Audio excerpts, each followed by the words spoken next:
제일 불편할 때는 이제 법정에서 이제 뭘 기록을 보고 이야기를 해야 되는데 기록이 잘 안 보일 때. 지금 그는 어디로 가는 걸까요? 그가 도착한 곳은 바로 안과입니다. 오늘 노안 수술을 하기 위해 바쁜 일상을 뒤로하고 안과를 찾았다고 하는데요.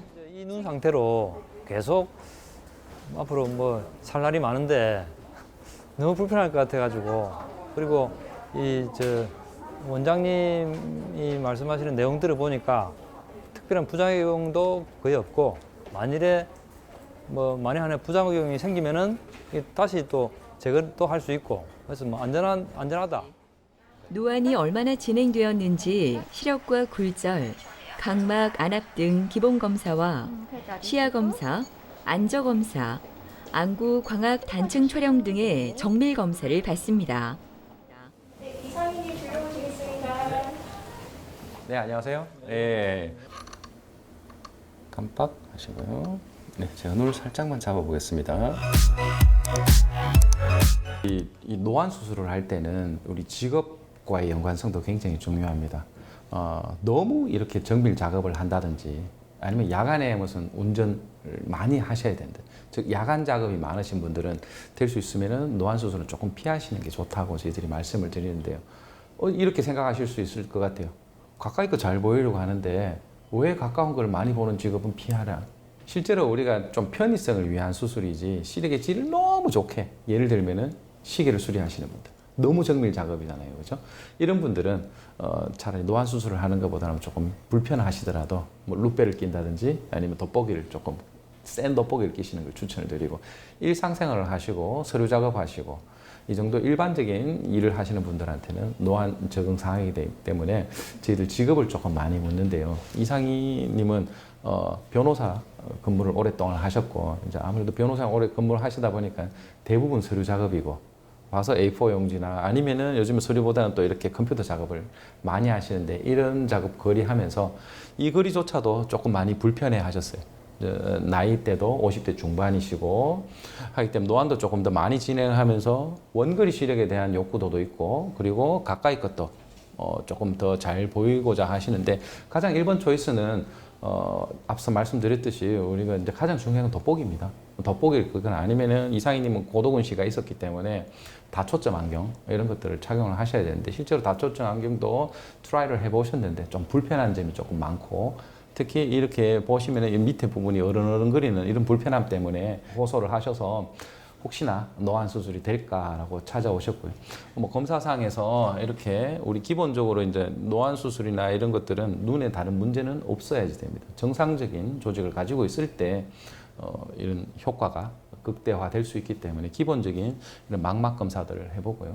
뭐 황반 변성이나 녹내장성 변화, 각막의 특이한 변화 이런 것들이 없는지를 확인했는데 전부 다 깨끗하셨고, 또 이제 저희들이 노안 수술을 할 때 세 가지 방법이 있는데, 라식으로 할 수 있고, 그 다음에 백내장 수술을 하면서 또 세 번째는 이러한 RT 플러스 렌즈 삽입술을 하는데, 나이대가 이미 50대 중반이 넘으셨기 때문에 이제 노안 라식으로는 조금 힘드실 것 같고, 그래서 백내장이나 아니면은 이제 RT 플러스 렌즈 삽입술을 고려를 하셔야 되는데, 이런 검사를 통해서 실제로 이 부위는 각막을 나타내는 거고요.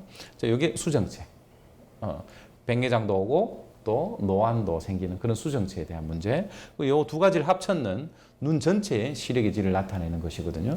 그래서 저희들이 주로 보는 거는 1번은 이런 각막의 상태가 안 좋을 때는 라식도 안 되고 또 백내장 수술도 안 되고, 물론 백내장 수술은 되지만 노안 백내장 수술은 조금 피하라라고 이렇게 되어 있습니다. 그리고 세 번째 알티플러스 렌즈도 잘 적용이 안 되기 때문에 가장 먼저 첫 번째 사진을 보는 게 중요하고요. 첫 번째 사진에서 굉장히 깨끗하게 잘 나오고, 그리고 두 번째 사진에서 이제 수정체에서 백내장이냐 노안이냐 이런 것들을 보는 건데, 이 사진에서 스코어가 굉장히 좋게 나옵니다. 10점 만점에서 8.1점 정도로 50대 중반 넘으신 분 치고는 제법 잘 나오고, 이 백내장이 있으면 이 스코어가 굉장히 많이 떨어지거든요. 이 스코어가 많이 떨어지는 경우에는 우리가 알티플러스 렌즈를 선택하기 조금 어려운데, 이상희님은 8.1점으로 굉장히 좋으셨고, 노안으로 인해서 이렇게 시력이 조금 떨어졌다라고 판단이 되어서 알티플러스 렌즈를 삽입하게 되었습니다. 자, 오른쪽부터 볼게요. 최대한 크게 떠주시고. 수술이 시작되기 전 준비가 한창입니다. 밝고 건강한 눈을 갖기 위해서는 여러 가지를 꼼꼼히 검사하는 것이 중요한데요. 수술 전 디지털 표시를 진행해 한치의 오차 없이 정확한 수술을 하기 위한 과정입니다. 오늘 수술은 이제 노안 수술이고요. 노안 수술 중에서도 RT 플러스 렌즈라는 것들을 이용해서 쓰는 그런 노안 수술이 되겠습니다.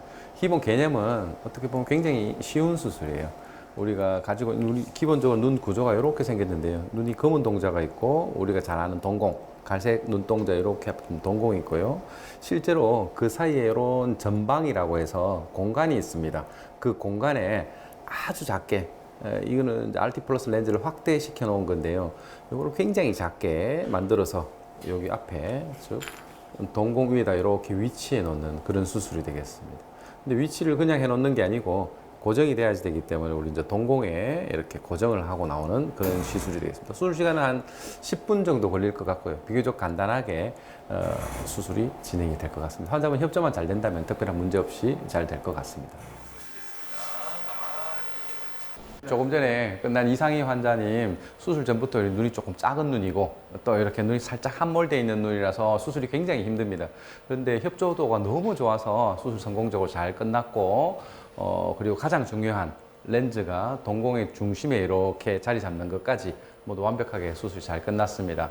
앞으로는 주의하실 점이, 이제 하루는 조금 주의를 하셔야지 되고요. 이제 눌리거나 아니면 아직까지 상처가 조금 덜 아물었기 때문에 눈이 이렇게 싹 눌린다면은 다시 안에 있는 어떤 물질들이 또는 방수라고 물이 있는데요. 그게 좀 빠져나오면서 조금 안 좋은 상황까지 갈 수 있기 때문에 첫날은 보호 안경을 하고 주무셔야지 되고요. 다음 날부터는 조금 편하게 일상생활을 하셔도 됩니다. 모든 노안 수술이 그렇듯이 야간이 비 퍼짐은 조금 있을 수 있습니다. 하지만 여러 노안 수술 가운데서 RT 플러스 렌즈 삽입술이 비 퍼짐이나 이런 시각 증상, 좀 시각적으로 방해받는 증상이 굉장히 적은 수술이기 때문에 회복하고 또 적응하는 데는 큰 무리가 없을 것으로 생각이 됩니다. 수술 잘 됐고 결과가 좋을 것으로 예상이 됩니다. 수술 일주일 후 다시 찾은 상희 씨의 사무실은 여전히 바쁘지만 그의 얼굴은 많이 밝아졌습니다.